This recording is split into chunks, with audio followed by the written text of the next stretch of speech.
오늘 아침에 함께 오실 하나님의 말씀은 창세기 44장 33절 말씀입니다. 이제 주의 종으로 그 아이를 대신하여 머물러 있어 내 주의 종이 되게 하시고 그 아이는 그의 형제들과 함께 올려 보내소서. 아멘. 할렐루야. 오늘도 하나님의 은혜와 사랑 또 하나님의 돌보심이 함께 하시기를 축복합니다. 오늘 우리가 함께 읽은 이 말씀은 이 창세기 44장의 말씀은 일반적으로요, 은술잔의 시험 이렇게 불리우는 그 요셉의 이 두 번째 시험 장면이 등장합니다. 이 44장의 말씀은 우리가 여러 가지로도 해석해 볼 수 있겠지만 오늘은 두 가지 관점으로만 보려고 합니다. 하나는 우리에게 향한 그 시험이 그 시험에 대해서 우리가 어떻게 대처해야 되느냐, 바로 여기에 대한 내용이고요. 또 후반부에는 이 중보자로서 나오는 그 유다의 모습을 보게 되는 겁니다. 먼저 요셉이 형제들에게 두 번째 행하는 시험이에요. 일명 그 은술잔 시험이라고 부르는 시험인데, 이 베냐민의 자루에 몰래 자신이 점칠 때 쓰는 중요한 은잔을 갖다가 하인들을 시켜서 넣어두고요, 그 이후로 베냐민을 붙잡아 두려고 한 겁니다. 물론 이 시험은 자기를 팔았던 형들에게 복수하려고 하는 건 아닙니다. 다만 이 시험을 통해서 이 자신을 팔았던 그 형들의 우애를, 바로 이 전과 달리 이 변화된 모습이 있는지를 보고 싶어 했던 것이죠. 어쩌면요, 관계를 회복하기 위해서 이 형들이 준비가 되어 있는가, 이거를 보려 했을 수도 있습니다. 이러한 이 요셉의 시험은 이 우리의 믿음 보시기 원하는 그 하나님의 마음과 같을지도 몰라요. 이 하나님께서는요, 우리가 과연 이 천국 시민으로서 합당한 모습을 가지고 있는지, 이 복받을 만한 그릇이 됐는지, 이거를 보고 싶어 하실 수도 있어요. 요셉의 이 시험 관계도요, 이 시험도 이 관계의 회복을 위해 이 형들이 변화된 모습인지, 이 바로 형들이 회복을 받아들일 수 있는 모습인지를 보기 위함이지, 형들에게 복수하거나 형들을 나쁘게 만들려고 하는 건 아니었다는 겁니다. 바로 자신과 화해할 만큼 이들이 성숙해져 있는가를 보려 한 거고, 또 그들에게 은혜를 베풀기 위함이었습니다. 사실 그들에게 처한 이 현실적 고난이 벌 주기가 아니라 이 회복과 은혜를 위한 확인이었다는 겁니다. 우린 때때로요, 이 어려움과 시험 만났을 때에 이 시험 자체가 주는 의도가 무엇인가, 이걸 확인해 보려고 하기보다는 그 시험이 나에게 얼마나 어렵고 얼마나 억울하고 얼마나 힘든 건가, 여기에만 집중하는 경향이 있습니다. 그러나 하나님께서 우리에게 시험을 받게 하실 때에는 그 시험으로 인한 그 징계와 고난을 주려는 게 목적이 아니에요. 그걸 통해서 이 회복과 은혜의 자격을 주기 위함이시고, 또 준비하는 단계를 통해 우리를 좀 더 성장하게, 이 복의 그릇이 커지게 만드시기 위함이라는 겁니다. 이 하나님께서 우리에게 징계를 원하시는 게 아니에요. 하나님께서 우리에게 복이 원하시는 것은 믿음 보기를 원하십니다. 여러분, 우리가 평생 살면서 절대로 우리가 잊지 말아야 될 사실이 있는데, 바로 하나님은 나를 미워하시는 분이 아니라 하나님은 나를 사랑하시는 분이라는 사실입니다. 어떠한 상황이 있더라도 그건 잊지 마세요. 하나님은 나를 사랑하시는 분이다. 이거를 밑에 전제로 깔고 있어야 우리가 모든 믿음을 가질 수 있게 되는 거고, 하나님 앞에 매달릴 수도 있게 되는 거예요. 우리를 사랑하는 그 하나님께서 우리를 징계를 주실 때, 우리를 패망하게 만들거나 우리에게 징벌을 주거나 이런 것이 아니라 우리의 믿음 보기를 원하신다는 거예요. 우리는 사단이 주는 이 멸망하게 하는 그 유혹과 우리를 유익하게 한 단계 올라서게 만드는 하나님의 시험, 이 테스트를 구별할 수 있어야 돼요. 악한 사단이 주는 건요, 우리를 멸망하고 주저앉히게 만들려는 유혹입니다. 우리 스스로 무너지게 만들려는 거예요. 하나님과 멀어지게 만드는 일이 있다 싶으면 그건 악한 것들이 주는 겁니다. 그러나 하나님이 주시는 건 그걸 통해서 내가 자라고 성장하고 발전하기를 원하신다는 거예요. 이 떨어뜨리고 망하게 하는 게 목적이 아니라 이 성장하고 자라게 하는 게 하나님의 목적이라는 겁니다.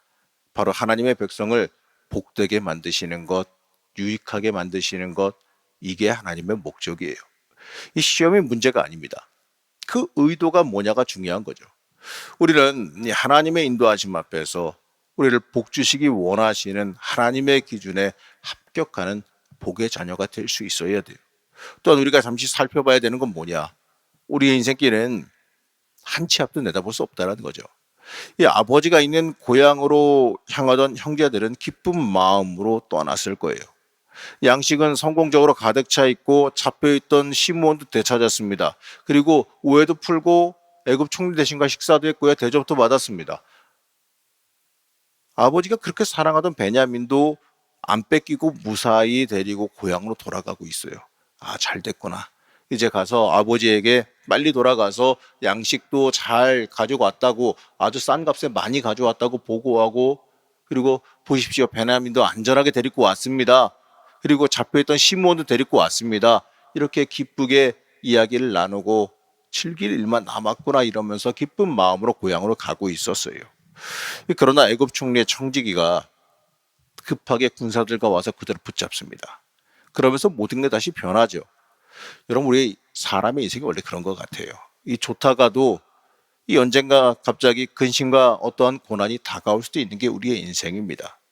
그래서 전도자는 이렇게 말하지 않습니까? 전도서 1장 2절 보게 되면 전도자가 이르되 헛되고 헛되며 헛되고 헛되니 모든 것이 헛되도다. 이게 말 그대로 회의주의에 빠지자는 얘기가 아니에요. 이 사람이란 존재가 늘 두려움과 불안 가운데에서 탄식할 수밖에 없는 존재라는 걸 잊지 말라는 겁니다.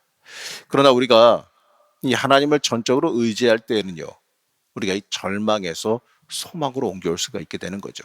세상 사람들은 이렇게 헛되고 헛된 인생을 살겠지만 하나님 붙잡고 있는 사람들은 그 가운데에서 하나님이 주시는 소망이 있다는 겁니다.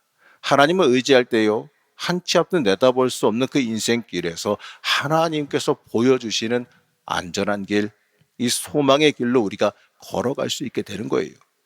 그렇기 때문에 우리는 하나님을 전적으로 의지하는 이 참된 믿음의 길을 걸어갈 줄 알아야 됩니다. 여러분, 믿음의 길이 우리를 복되게 인도하는 통로가 되어줍니다. 이 바로 그러한 자리에서 하나님의 기준에 합격하기 위해서 우리는 온전히 오늘도 하나님 의지하는 사람이 되어야 됩니다.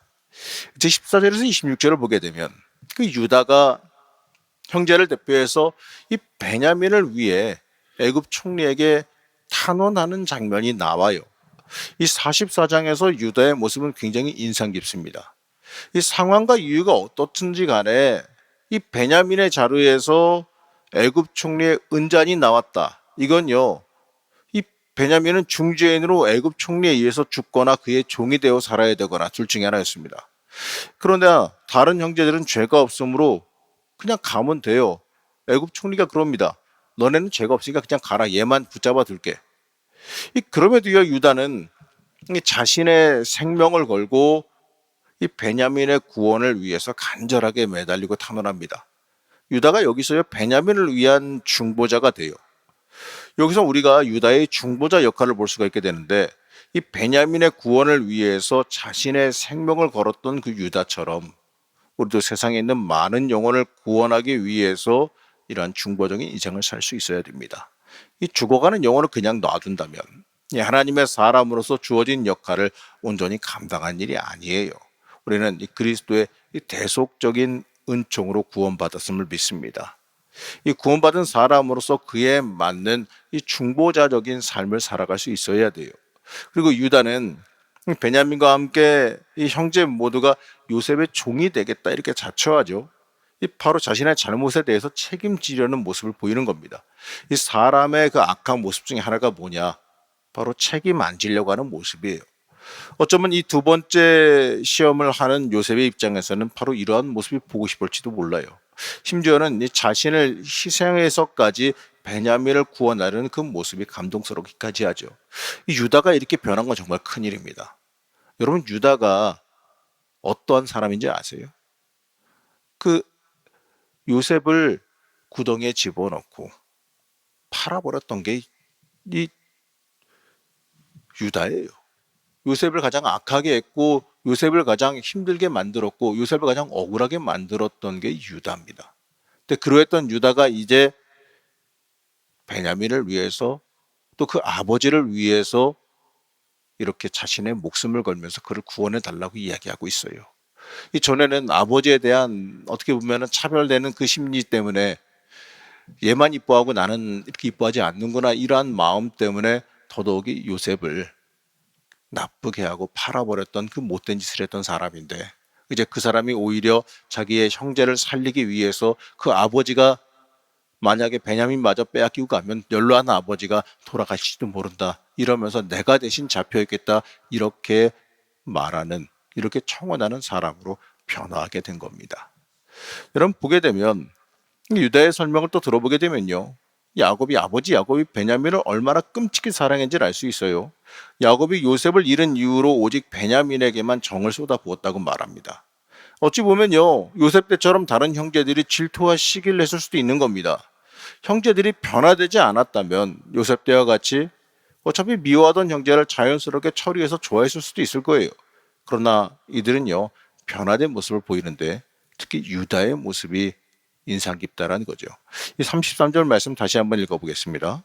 이제 주의 종으로 그 아이를 대신하여 머물러 있어 내 주의 종이 되게 하시고 그 아이는 그의 형제들과 함께 올려 보내소서. 이 자신을 희생해서라도 아버지 야곱이 사랑했던 그 베냐민을 구하려고 그러는 거예요. 자, 이런 유다의 희생적인 사랑이 결국에는 화해를 불러오게 되고 이 기근에서 온 가족이 건짐받게 되는 역사가 일어나게 됩니다. 이 유다의 모습이 요셉이 바라던 모습이에요. 그리고 회복과 화해를 위해서 기대하던 모습입니다. 이 모습 이후에 요셉이 울면서 형제들에게 내가 요셉입니다 고백하게 되어지고 다시 화해하고 회복하는 역사가 일어나게 되는 겁니다. 여러분, 하나님께서도요, 우리를 시험 당하게 하실 때 어쩜 우리가 이 유다와 같이 그 영적인 책임감으로 이 중보적인 역할을 감당하길 원하실 수도 있어요. 이 십자가의 은총을 받은 사람으로서 그에 맞는 삶, 이 중보자적인 삶을 살기를 원하실 수도 있습니다. 이 참된 생명과 영광의 길은 이 자신의 생명과 자기 유익만을 위해서 다른 사람을 희생시키는 것이 아니라 이 다른 사람의 유익을 위해서 나를 희생할 줄 알게 되는 겁니다. 누가복음 17장 33절에서는 무릇 자기 목숨을 보존하고자 하는 자는 잃을 것이요 잃는 자는 살리라 이렇게 말씀해요. 이 버림으로 얻는 역설적인 기독교의 진리와도 같아요. 에스더는 어떻습니까? 죽으면 죽으리다 이렇게 각오하고 자신의 희생을 각오하며 하나님 앞에 나아갔을 때에 민족을 구원하고 자신도 존귀하게 되었다는 그 사실을 우리가 잊지 말고 기억해야 됩니다. 이러한 중보자적인 역할을 감당했던 유다는 훗날 야곱으로부터요, 가문의 영적 장자로서 축복을 받습니다. 그리고 유다의 가문에서 메시아가 오실 것이다 라고 하는 큰 복까지도 받아요. 여러분, 신앙인으로서요, 하나님 의지하며 하나님께 받은 사랑에 맞게 살아가는 사람은 이 세상적으로는 손해보는 것처럼 보이지만 하나님께서 절대로 손해보게 만들지 않으신다는 사실을 잊지 말고 기억하시기 바랍니다. 하나님께서는 우리가 맞이하는 그 시험을 통해서 우리를 성장시키고 자라게 하길 원하세요. 우리의 복의 그릇을 키우길 원하세요. 그리고 그 자리에서 우리가 이 책임 있는 신앙인 대속의 은총을 받은 사람으로서 합당한 모습 보이며 살기를 원하신다는 겁니다. 여러분, 우리는 이 기도하기를요, 시험 가운데 하나님의 의도대로 합격되기를 소원할 수 있어야 됩니다. 하나님, 오늘도 하나님이 주시는 이 시험에서 합격받아서 주시려고 약속하신 복을 받아 누리게 하십시오. 이게 우리의 기도 제목이 돼야 됩니다. 여러분, 악한 것들이 주는 유혹에는 패망밖에 없어요. 그러나 하나님이 주는 이 시험은, 하나님 주는 테스트는 그 뒤에 상급이 기다리고 있습니다. 복받기 위해서 상품이 기다리고 있어요. 우리가 뭐 퀴즈 대회나 이런 데 나가면 그거 맞추면 그 뒤에 뭐가 기다려요? 상품이 기다리잖아요. 마찬가지로 우리가 하나님께서 주시는 이 테스트를, 하나님 주시는 시험을 통과하게 되면 하나님께서 주시는 복이 기다리고 있어요. 그렇기 때문에 하나님께 합격되는 인생 되기를 축복합니다. 그럴 때 우리의 인생의 길이 열려요. 우리의 삶 속에서 마주하는 그 시험의 자리는 오히려 이 축복의 자리로 받아들일 수 있어야 됩니다. 그 자리에 합격함으로 복받기에 합당한 사람으로 인정받고 이 더 큰 자리에 올라서는 하나님의 역사와 복이 임할 줄로 믿습니다. 여러분, 오늘도 기도하실 때 하나님 앞에 하나님의 관점으로 온전히 합격하시기를 소망하며 기도하시기 바랍니다. 하나님 합격받길 원합니다. 하나님 이기길 원합니다. 하나님 복받길 원합니다. 이러한 심정이 우리에게 있어야 돼요. 이러한 마음으로 소원하며 기도할 때 더 큰 역사가 일어나게 됩니다. 오늘도 기도하실 때 그 은혜와 역사가 여러분들 삶 가운데 충만하기를 축복합니다. 잠시 기도하겠습니다. 우리를 사랑하시고 우리를 지키시며 인도하신 하나님, 우리의 삶을 하나님께서 주관하시고 이 하나님의 섭리대로 이끌어 가심을 우리는 믿습니다. 우리에게 다가오는 이 모든 일 가운데에 이 하나님의 사람으로 굳건히 서게 하여 주시고 내 자신의 유익보다 하나님의 뜻을 위하는 주의 자녀들이 되게 허락하여 주시옵소서. 주의 길을 따라가면서 하나님의 뜻을 이루기 위해 살아가는 삶이 되게 허락하여 주셔서 우리의 모든 삶이 하나님께 사용되어지는 삶이 되게 허락하여 주시옵소서. 하나님, 오늘도 기도하며 시작하는 오늘의 삶이 하나님께 더 가까이 다가가는 합격받는 삶이 되게 하여 주옵시고, 또 우리가 하나님께 매달릴 때에 응답받고 해결받는 복의 역사도 임하게 허락하여 주시옵소서. 오늘 시간 성령의 역사가 있기를 원하오며 거룩하오든 게 하신 예수님의 이름으로 기도드렸습니다. 아멘.